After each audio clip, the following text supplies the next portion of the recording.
solar system, perhaps even in the universe.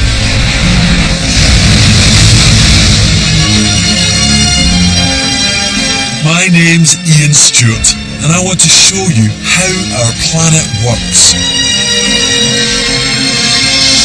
In this series, I'm exploring the 4 powerful forces that have worked together to create our world. Wow.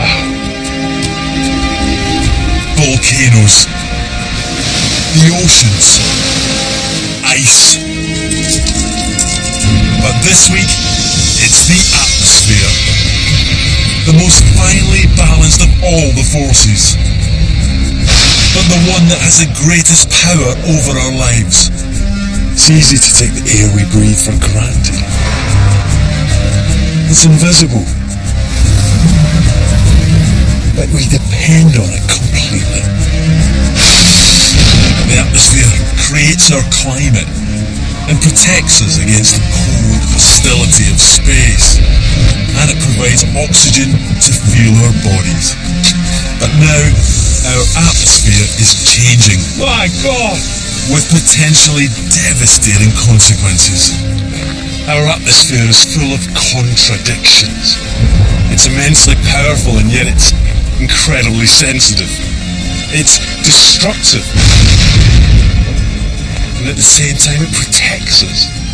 It's essential for all life, and yet it was created by life. Without it, the planet would be utterly uninhabitable.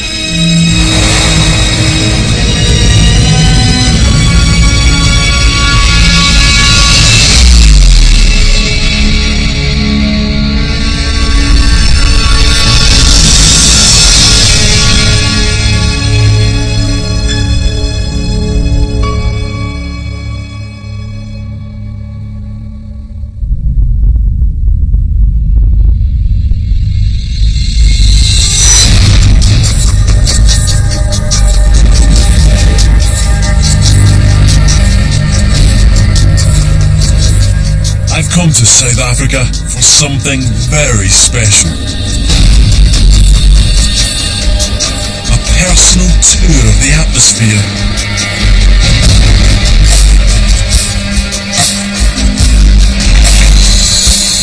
The air above us is made up of many layers, and this is my chance to see what they do.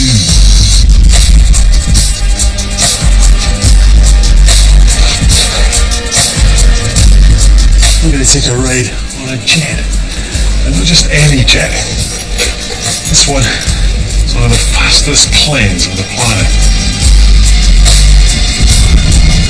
More importantly, it flies high, very high. This plane is an English Electric Lightning, a legend from the 1960s. And South Africa is one of the few places where they're still flying. My pilot today is Dave Stock. You're going to feel like you're strapped onto the front of a missile. I don't know if I like that or not. Part of me likes it, and part of me terrifies me. Yeah. Look at that. Lost the great Cold War fighters. If the canopy does not open, things like that, you really don't want it rained, really. On the helmet. It feels nice. Yep, absolutely. We humans are perfectly adapted to survive at ground level, where the air has all the right conditions for life. It's the right temperature, the right pressure, and it's got the right mix of gases.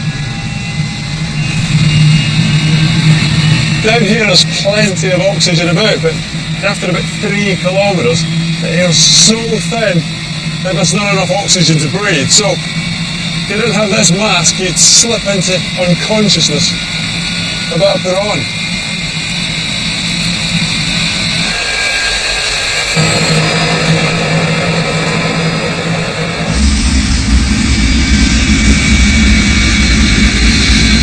So if you want to continue your approach, start information reporting.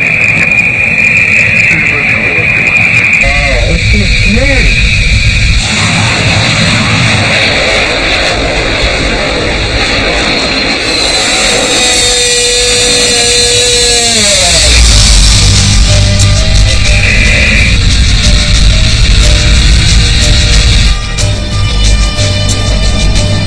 Level 150. That's unbelievable. Heading 150, like you said. It's beautiful down there. The clouds are just stunning the way they wrap their way around the Table Mountains. The atmosphere that surrounds our planet is made up of 4 key layers, each very different. Although I'm above the clouds, I'm still at the very bottom, in a layer called the troposphere. It's a narrow band, usually little more than 10 kilometers thick. The troposphere is a rich soup of warm, moist, oxygen-rich air. It's unstable, chaotic and unpredictable, but life depends upon it. And in just a couple of minutes, I'll be leaving it behind.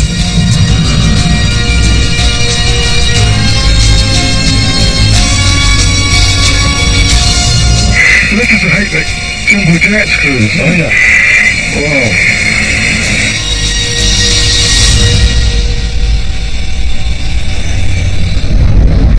Now at 40,000 feet above the Earth. That's about 12 kilometers.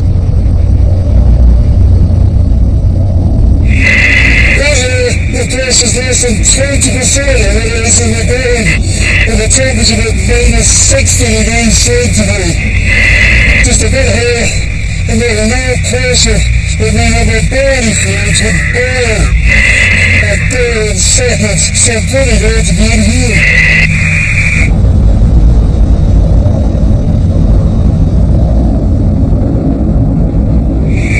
Okay, you ready to go supersonic? Okay, here we go. We're about to go supersonic.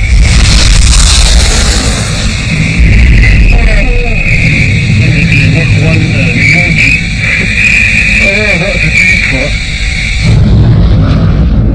We're approaching 45,000 feet and we're about to cross an invisible boundary in the atmosphere.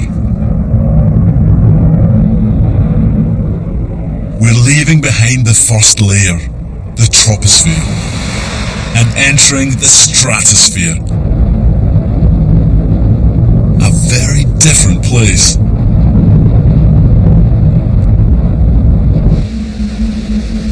Here, the air is stable and exceptionally dry, so there's virtually no weather. The stratosphere is home to the ozone layer, which reduces the amount of lethal solar radiation reaching the Earth.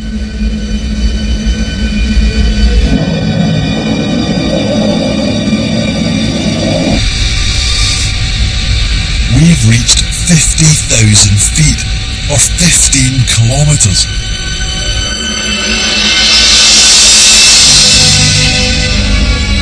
Nearly 90% of the gases that make up the atmosphere are below me.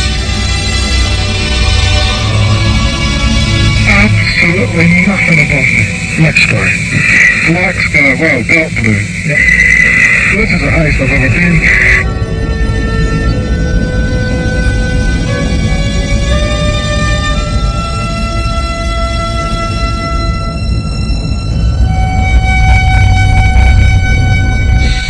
But the atmosphere stretches on high above me and gradually fades away into space, which is another 85 kilometers above my head. This is as high as this plane can take me.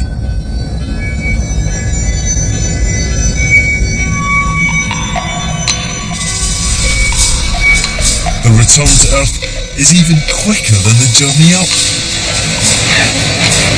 Although my return to reality takes a little longer.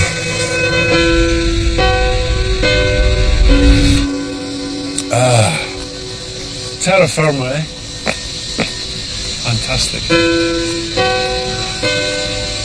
It looks different from here.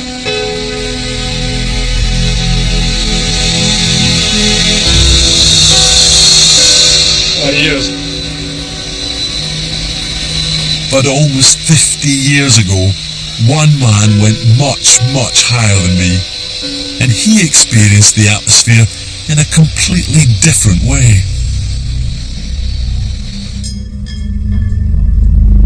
On August the 16th, 1960, long before man had set foot on the moon, military pilot Joe Kittinger took a solo journey to the edge of space.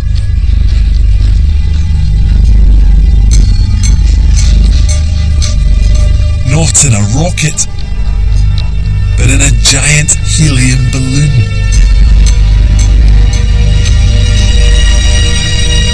He reached 31 kilometers, high into the stratosphere. That's twice the height that I reached.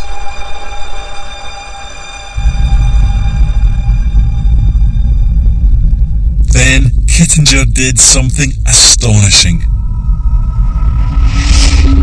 He jumped. This is the actual moment. He fell to Earth, reaching a speed of almost 1,000 kilometers an hour, and yet he could feel absolutely nothing. I had no ripple of the fabric of my pressure suit, and it was a very weird sensation. I had no visual reference of anything, so I thought I was really suspended in space.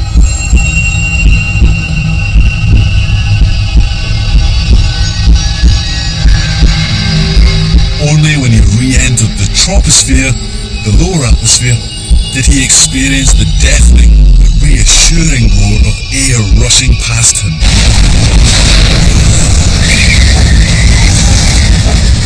Finally, he opened his parachute. His jump remains the longest free fall in history. Just 15 minutes after he jumped, Kittinger was back on the ground.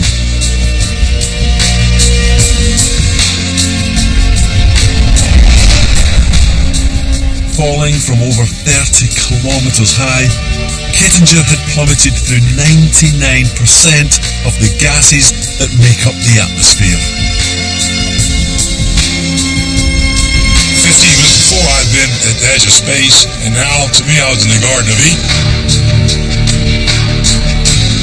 I mean, we really don't appreciate what a beautiful planet we have. Although Kittinger had jumped from high in the stratosphere, he still didn't reach the furthest edge of our atmosphere. Above are two more protective layers, so wispy and tenuous they barely exist, but they're both vital for our planet.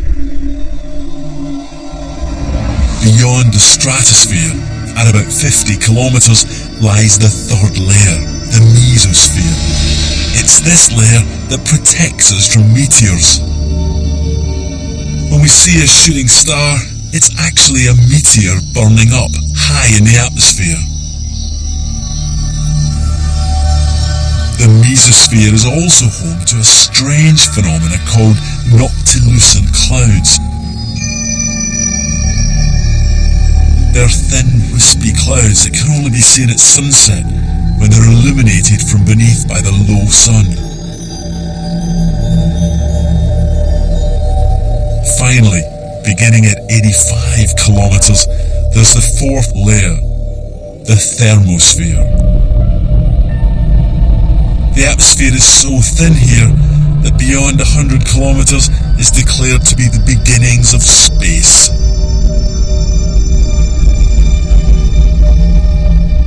It's in this layer that the space shuttle orbits the Earth.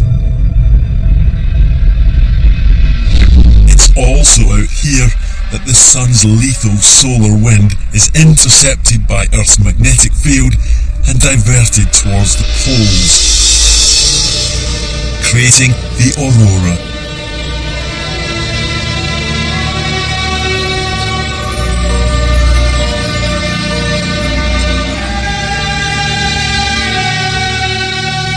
But there's another way of looking at the atmosphere.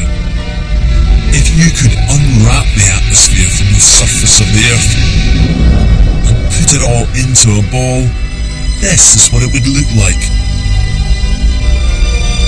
In fact, the volume of the atmosphere is just 5% of the Earth.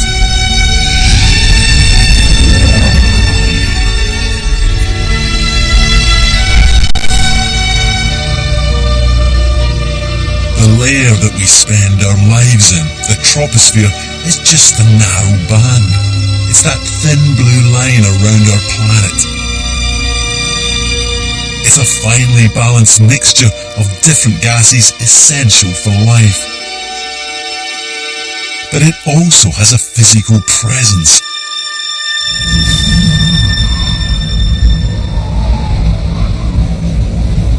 To understand the troposphere we live in, you have to think of it not just as a gas, but also as a fluid. In effect, we live at the bottom of an ocean of air. Just like water, air has turbulence. These clouds are formed as the air creates eddy currents flowing around the tips of mountains.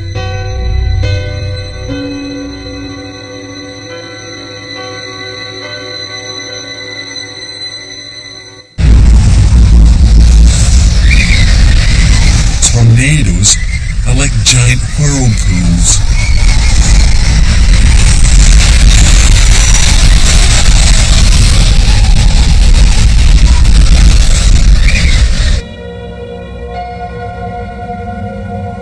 And just like the ocean, the troposphere even has waves.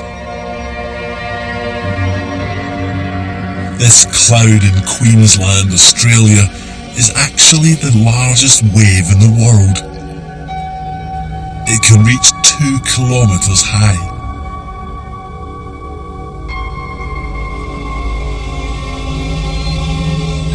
It forms regularly when a band of moist sea air approaches a long, straight coastline, where it's forced to rise by the land. As the air cools, it condenses to form a cloud, which then rolls inland at 40 kilometers an hour. Visible evidence of the ocean of air above us. And just like any fluid, the atmosphere has a weight. It presses down on each square centimetre of our bodies with a force of 1 kilogram. That's like having a small car parked in your chest. The only reason that we don't collapse in a heap is because the air inside our bodies balances the pressure outside. We're like lobsters walking on the seabed, oblivious to the weight of the fluid above us because we're so adjusted to it. And if you're still in any doubt about the fluid nature of the atmosphere, some people can even surf on it. Admittedly, it's a little trickier than traditional surfing, which is why it's best left to an expert like Troy Hartman. Now, the air is fluid! I'm definitely standing on a surface here! Troy isn't just falling vertically through the air, he can move horizontally too.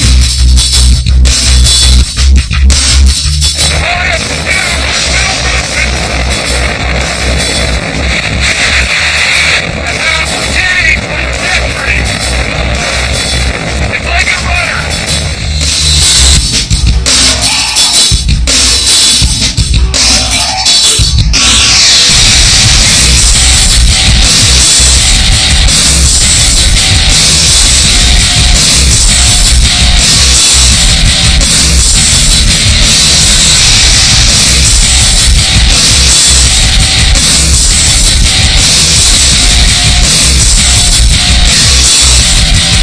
The sky is Troy's ocean.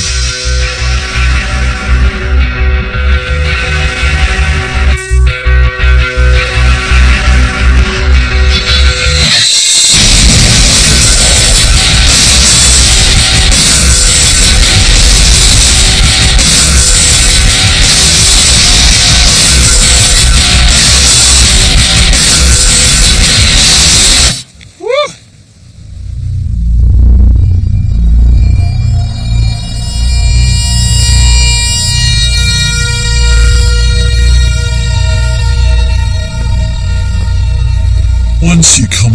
terms with the idea that the atmosphere is a fluid, you realise it has some extraordinary consequences.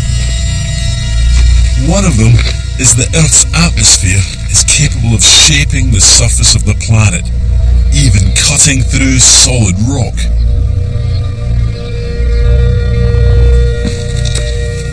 I'm on my way to a very special place. A place where you can really see how powerful the atmosphere can be. Only a few people every day are granted the honour of walking the 3-mile path to get there.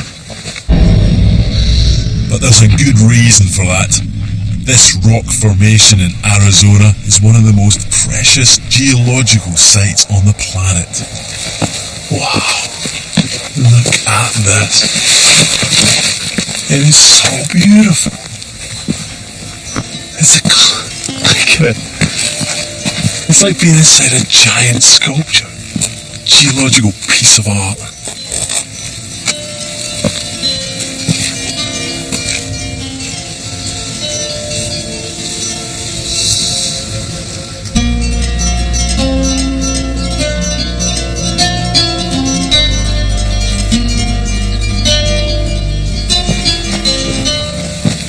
These rocks are called the wave. You can see why.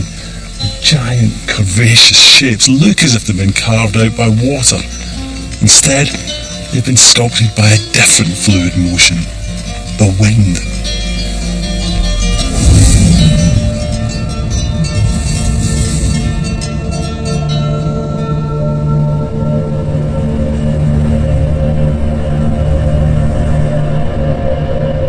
As it buffets these sandstone rocks, the wind wears away grains of sand, picking them up and carrying them. And that turns the wind into a giant scouring pad, scratching away at the rock surface and etching out these lines of weakness.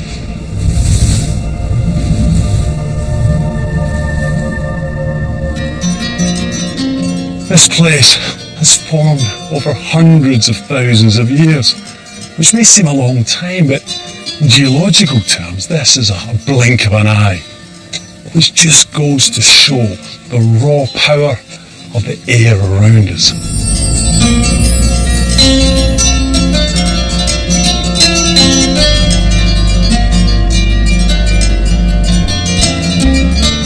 It's amazing what the wind can do.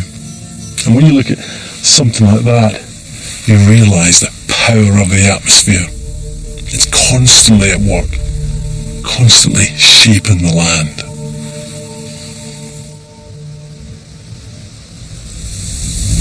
And this happens all over the planet. The winds shape the Earth's surface on a massive scale. Where the winds blow relentlessly from one direction, they can carve giant ridges. They're called yardangs. These are in Iran.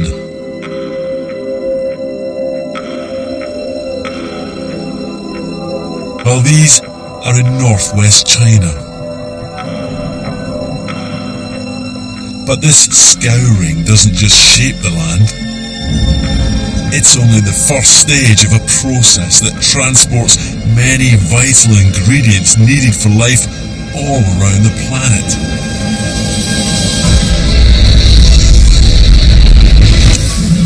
When the wind kicks up in the Sahara Desert, huge volumes of sand and dust, rich in nutrients and minerals, are lifted into the air to be blown out across the Atlantic. Here, much of it falls into the sea, where the minerals fertilise the ocean. But some is carried on the wind all the way across the Atlantic.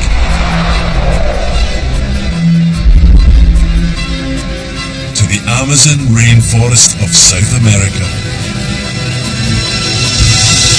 In fact, a staggering 40 million tons of dust is transported from the Sahara to the Amazon every year.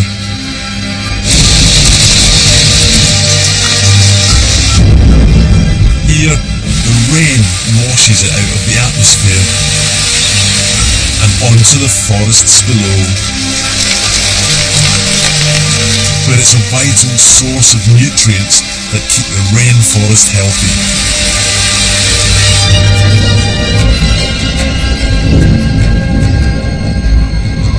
In this way, the constantly swirling atmosphere plays a critical role in the cycle of life on Earth.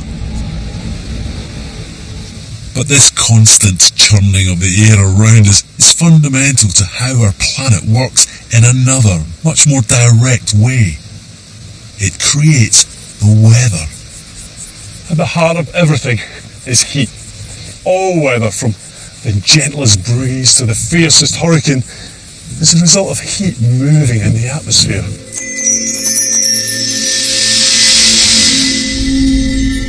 This is 3 months of weather packed into just a few seconds. The clouds are generated by heat evaporating moisture from the oceans and the land. The weather patterns that result are complex and unpredictable because of the way the atmosphere interacts with the land, the sea, and even the planet's ice. To see the clash of these forces at their most extreme, I'm heading to South America.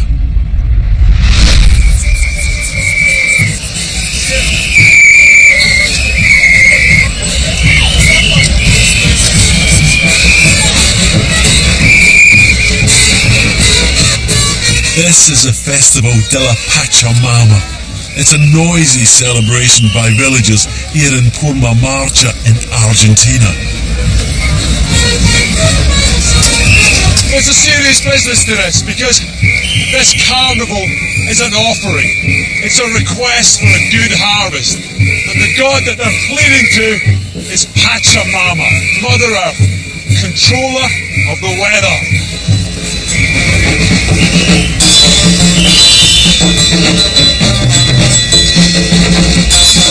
You know, we spend a lot of time talking about the weather, but here they've really got something to talk about, because in this part of Argentina they've got some of the worst storms in the world.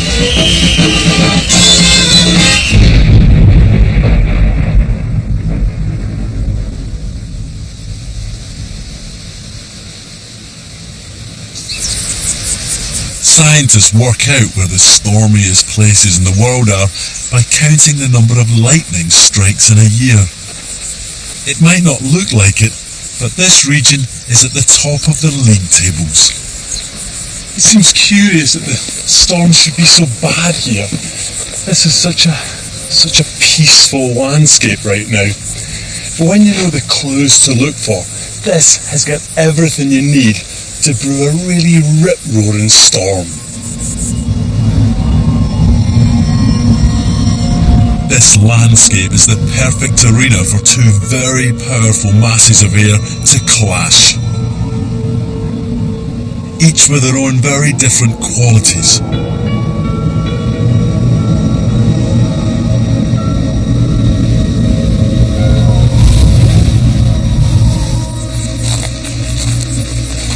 Here in Argentina, the warm, moist air is particularly warm and moist because it's been swept down from one of the stickiest places in the world.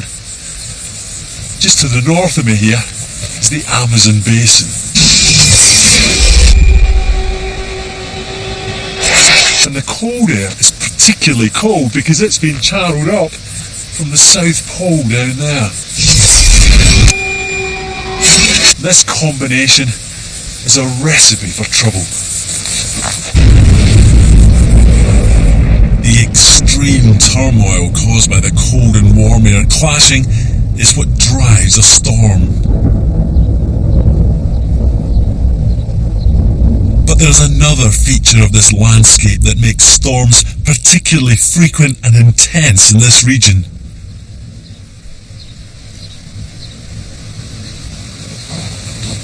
I'm in the foothills of one of the greatest mountain chains in the world, the Andes. These ramparts act as a kind of barrier, trapping this dangerous mixture of warm and cold air in the same place. That thunder that you hear is because what's happening is as the cold and warm air masses mix, it's a clash of extremes, and this is a battleground.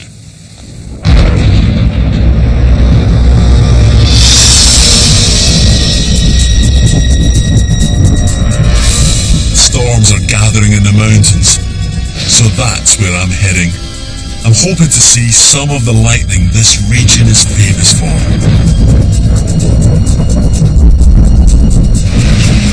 The problem is, while the mountains make this area stormy, they don't make it easy to catch up with a storm.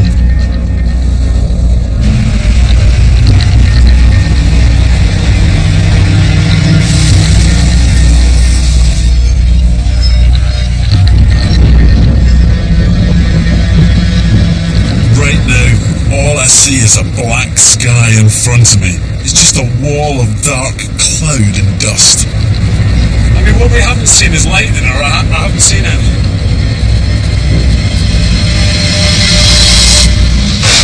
Did I get that?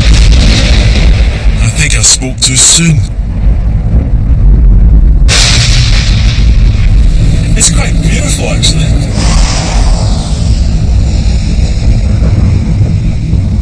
The lightning is just the byproduct of the extreme air movements within the storm clouds. As the moist air rises, it cools and water particles freeze. Some become small ice crystals, others larger, slushy ice. These two different types of ice collide and become electrically charged. An electric field builds up until it becomes so strong it reaches for the earth below.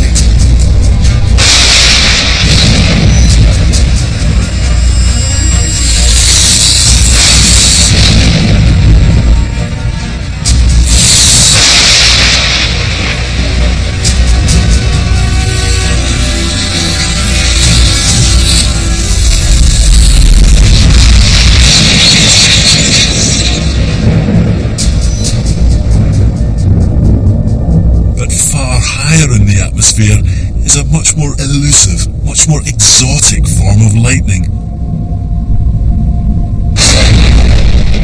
They're called sprites.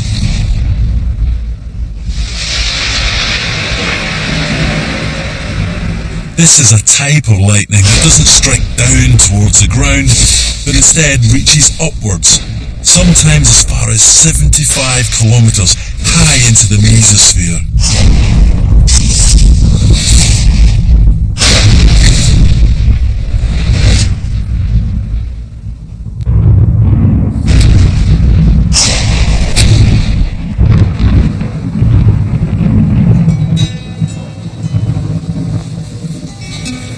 This part of Argentina is a place where storms are particularly intense, but around the globe the atmosphere is constantly in turmoil. It's constantly churning with the clashes of cold and warm air masses.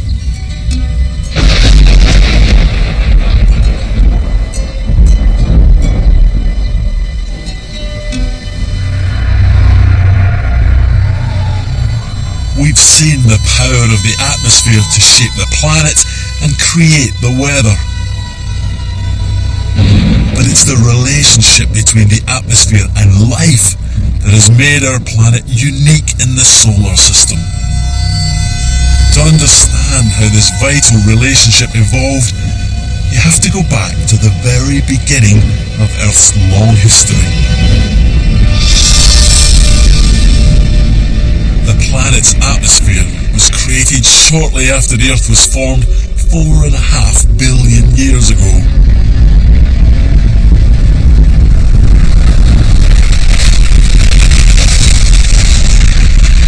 The early Earth was highly volcanic, and for millions of years these volcanoes spewed out huge quantities of gas. Slowly, these gases built up and created an atmosphere. but it was nothing like the atmosphere we know today. This was a witch's brew of carbon dioxide, methane and steam, laced with poisonous hydrogen sulfide.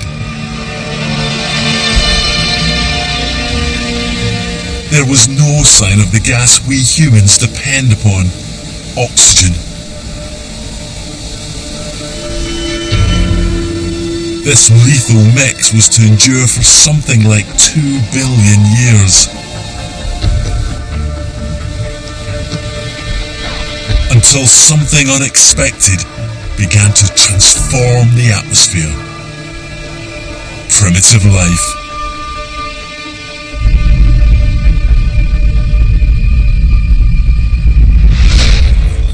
To see how primitive life changed the atmosphere, I'm on my way to one of the very few places on Earth where these early life forms can still be found.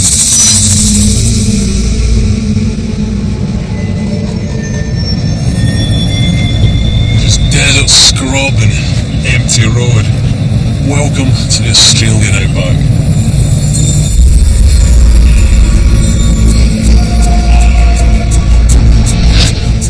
Stifling hot out there, it must be, I don't know, mid-40s, but the journey is going to be worth it because I'm on my way to see one of the most bizarre sights in the world.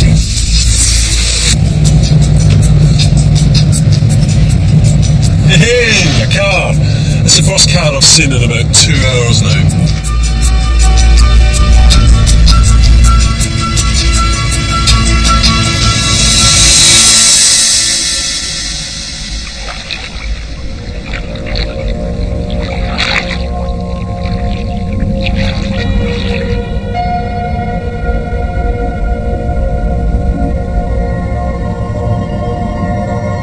The sea here is full of life. But these creatures aren't what I've come for.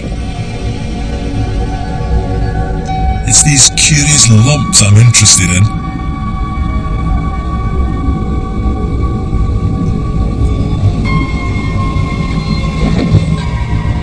They're important because every single plant and animal, in fact every single person on the planet, owes their existence to them.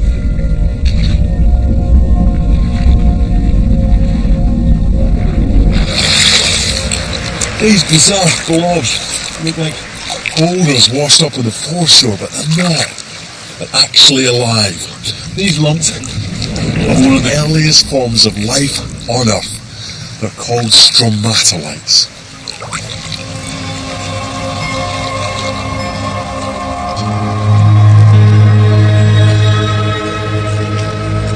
For all their importance, they're actually the simplest of life forms. Nothing more than bacteria. When you get up close, you can see that it's only the outer part that's alive.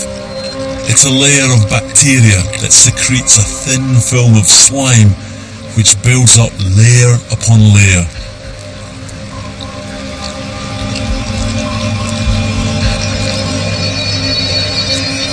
Might not look like it. These are the most successful life forms on the planet. You know, us humans have been around for a few million years. The dinosaurs came and went in 200 million years. These stromatolites have been around for 3,500 million years. That's 3/4 of the age of the planet. And yet, when they first evolved more than 3 billion years ago, these simple life forms began the most important transformation the planet has ever seen. These stromatolites are special because they did something that was quite extraordinary. As they took in the sunlight and photosynthesized, they broke down the chemical bonds in water, releasing something that would completely change the planet. They released oxygen.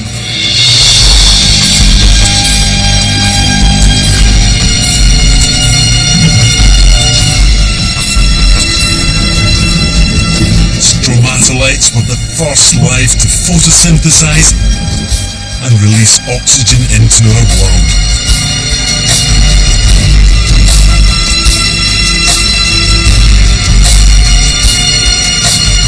this led to one of the most profound changes in the history of the Earth.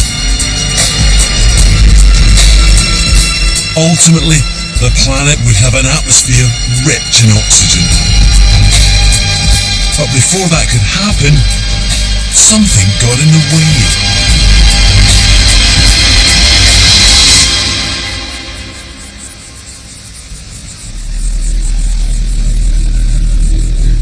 To see what stopped the oxygen reaching the atmosphere, I'm heading deep into the Australian outback.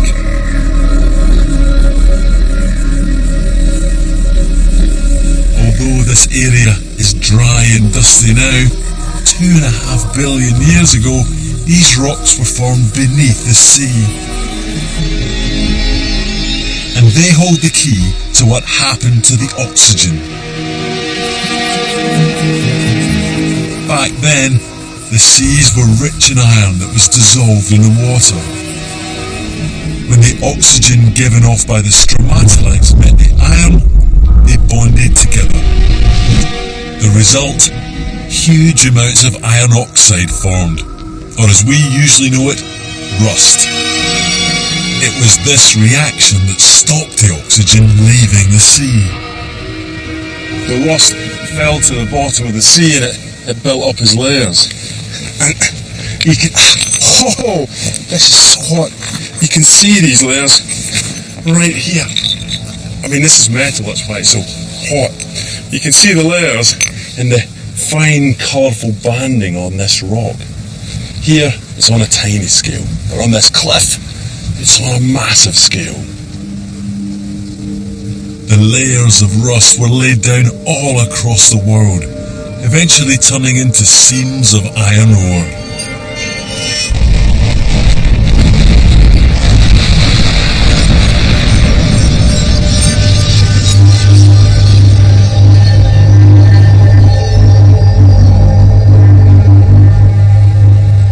This iron ore, in fact most of the iron ore mined across the world, only exists because very early life stromatolites started filling the seas with oxygen more than 2 billion years ago.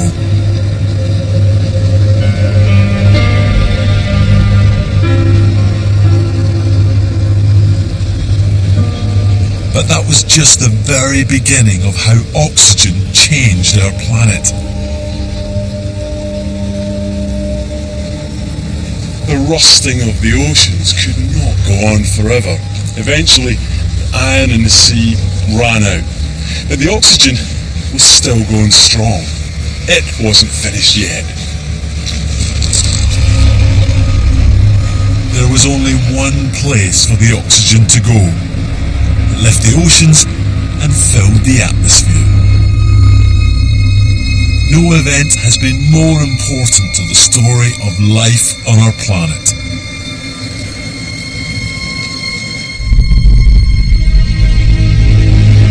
The first thing oxygen did was give the planet a vital protective shield, the ozone layer.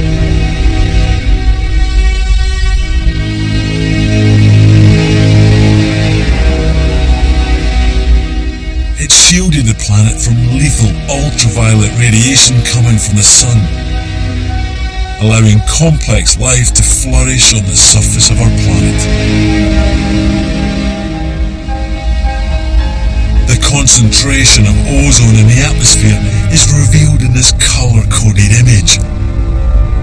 It shows the massive hole over Antarctica created by a recent pollution. Fortunately, the hole is shrinking. But oxygen didn't only protect the planet. About 600 million years ago, it ended the long reign of the stromatolites and caused a revolution in the development of life. This is because oxygen is highly reactive and can support far more energetic forms of life than bacteria. Blessed with an oxygen-rich atmosphere, Earth became home to an extraordinary diversity of complex life.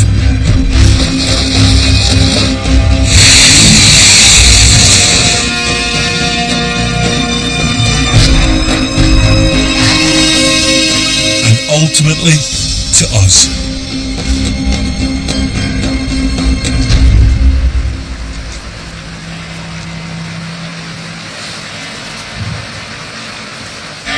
You get an idea of how dependent we are on oxygen when you see how it affects something as basic as human reproduction. Perched between the peaks of the Andes here in Argentina are some of the highest villages in the world. Many are over 4,000 meters.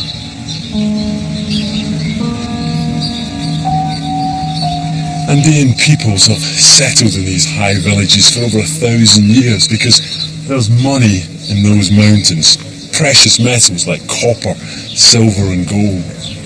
But when the Spanish arrived in the 16th century to cash in on these treasures, they had real problems. For one thing, they couldn't have children.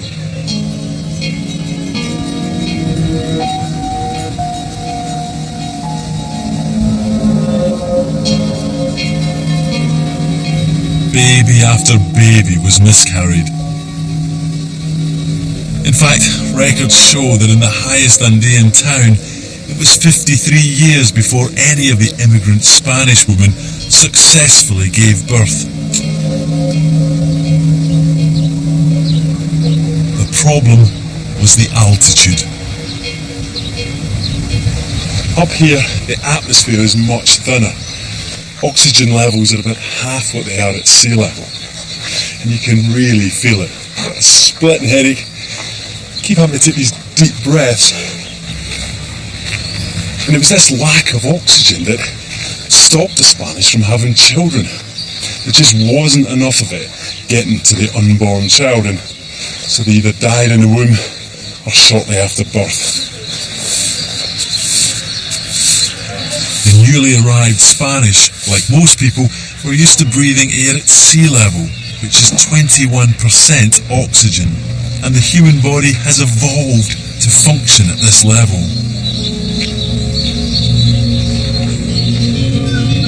But in these high-altitude villages, the lower pressure means that oxygen levels are effectively halved.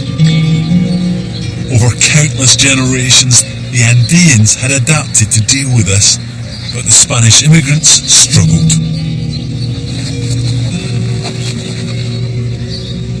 Quite how this problem was overcome after 53 years, it's a bit of a mystery. But I reckon it's no more complicated than the Spanish getting it together with some of those local Andean people. That way, the Spanish would get the benefit of the genetic adaptations that the locals had evolved over countless generations to cope with the altitude.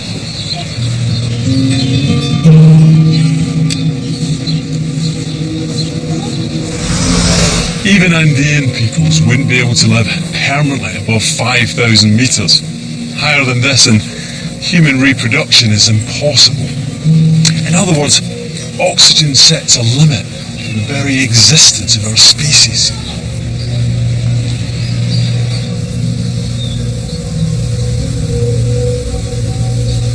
So life created oxygen, and in turn, oxygen has dramatically extended the possibilities for life.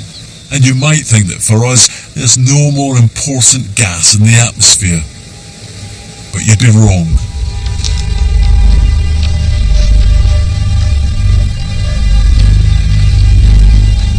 There are other gases that are every bit as important for our survival on the planet.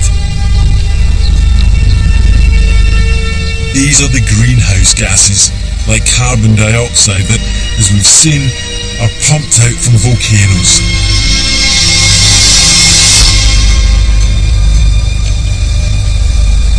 Without these gases, the average temperature of the planet would fall to 15 degrees below freezing.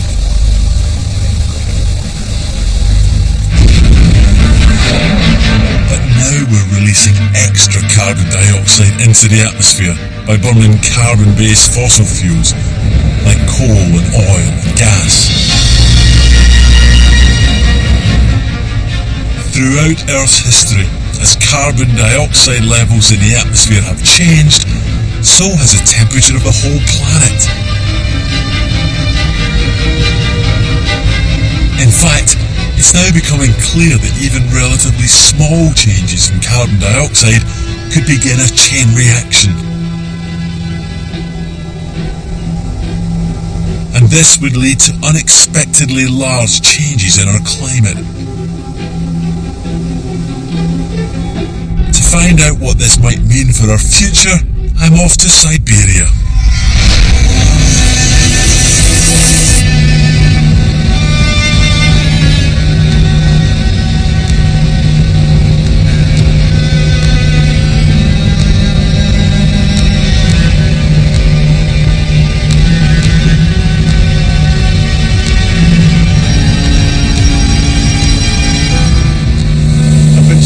For 3 days, time difference of 11 hours ahead of London, and out there for me is one of the most alien landscapes in the world.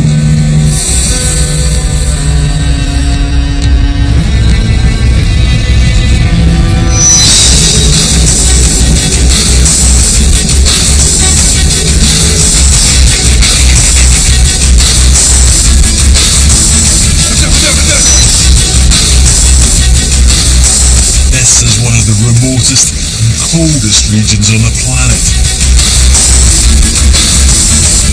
And yet hidden in this frozen ground is the potential for a climate disaster. It's called methane, and it's a far more powerful greenhouse gas than carbon dioxide.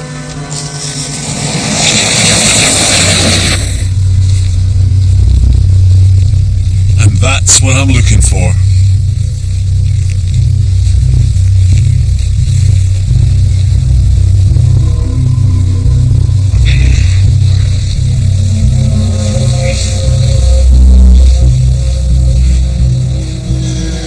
In a few places, like along riverbanks and cliffs, where the land slips away, it exposes this, the permafrost.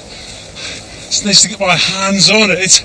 It's just soil stuffed full of plants that's stuffed full of carbon and frozen in ice. And although it might not look very interesting, this stuff is really important for our atmosphere.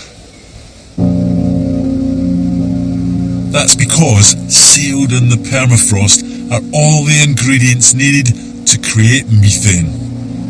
The danger is, if the permafrost was to melt as a result of global warming, it could release methane on a massive scale. This would dramatically accelerate global warming far beyond current predictions.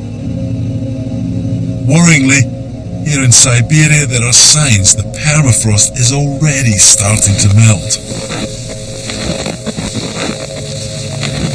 Temperatures are rising faster here than anywhere else on the planet. 3 degrees in the last 10 years. Although you'd never know it. The best place to see what effect global warming is having on the permafrost is the many lakes found in this region.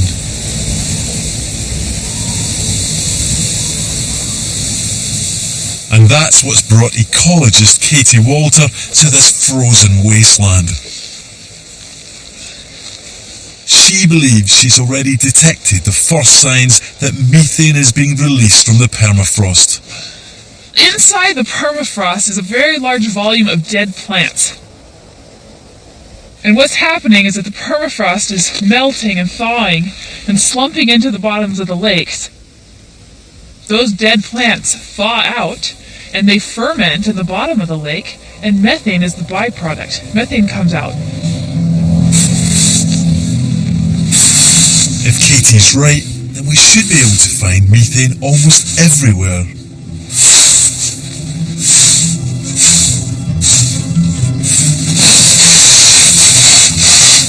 This is the ice.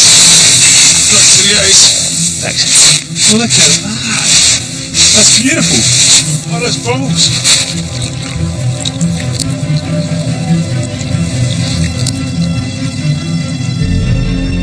The ice is over a metre thick, and it's obvious that it's full of bubbles trapped inside it.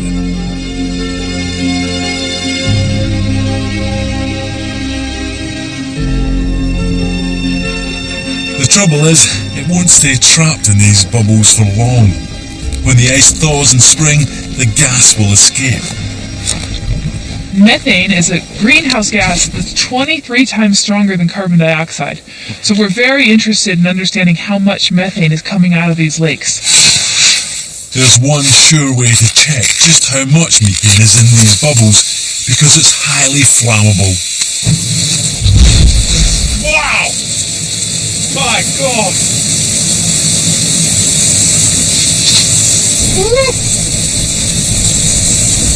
I can't believe there's a fire coming out of out. Isn't this amazing? It's a bit surreal, We're on a really. lake in Siberia, Can't do it and now. the lake is burning. It's pretty amazing, huh? I still It don't- never ceases to surprise me.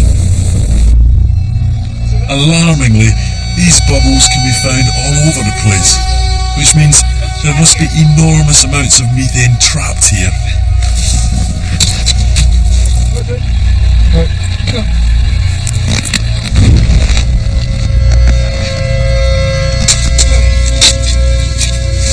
Whoa! You alright? You okay? Yeah. You ready? Ooh, Oh, that's nice, isn't it? this place is just full of these. Fire coming out of ice is one of the most bizarre things I've ever seen. But it has very serious implications. Methane like that is coming out of lakes right across the area. But that's the problem. When you add them all together, it comes to a huge volume of greenhouse gas entering the atmosphere. The effects of all that gas could be very dramatic and very fast, because it will lead to a chain reaction. Global warming causes the permafrost to melt. The more the permafrost melts, the more fermentation happens in the bottoms of the lakes, the more methane comes out, which enhances global warming, and it feeds just back goes onto on itself. and That's right. on and on and on. So melting methane. Right. It's almost like there's a time bomb waiting to go off.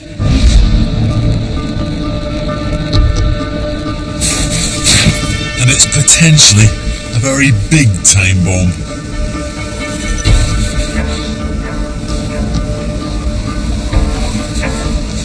This great frozen expanse covers an area well over 9.5 million square kilometres, which means in terms of size, it's bigger than the entire USA.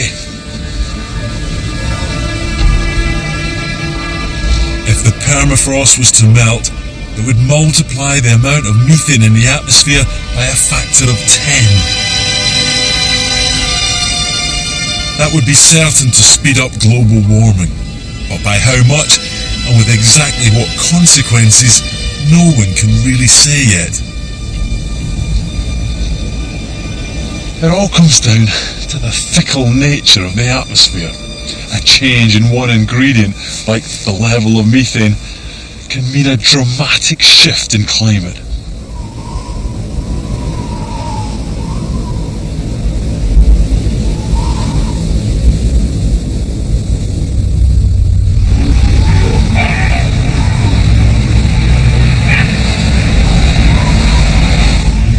After my experience on the frozen lakes, I'm heading for the nearest town, Chersky.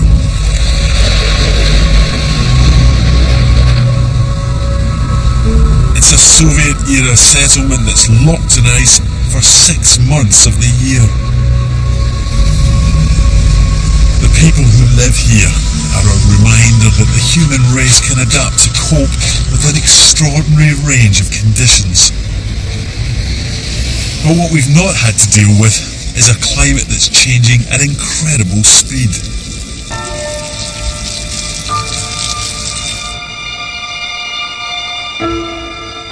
It has taken billions of years to create the atmosphere that we have today. And during that time, an interdependence between life and the atmosphere has emerged. But now, we are threatening the delicate balance between life and the air that surrounds us. We're the first species ever consciously to be changing the atmosphere, knowingly warming it on a grand scale. For Earth, a warmer atmosphere will be nothing new. But for us humans, this is uncharted territory.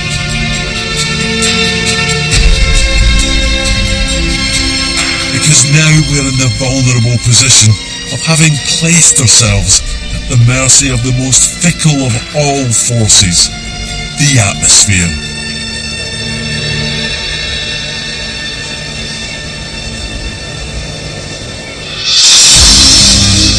Next time, the power of ice. Dynamic. It's beautiful. And destructive. It has shaped our world and has even driven the course of human evolution.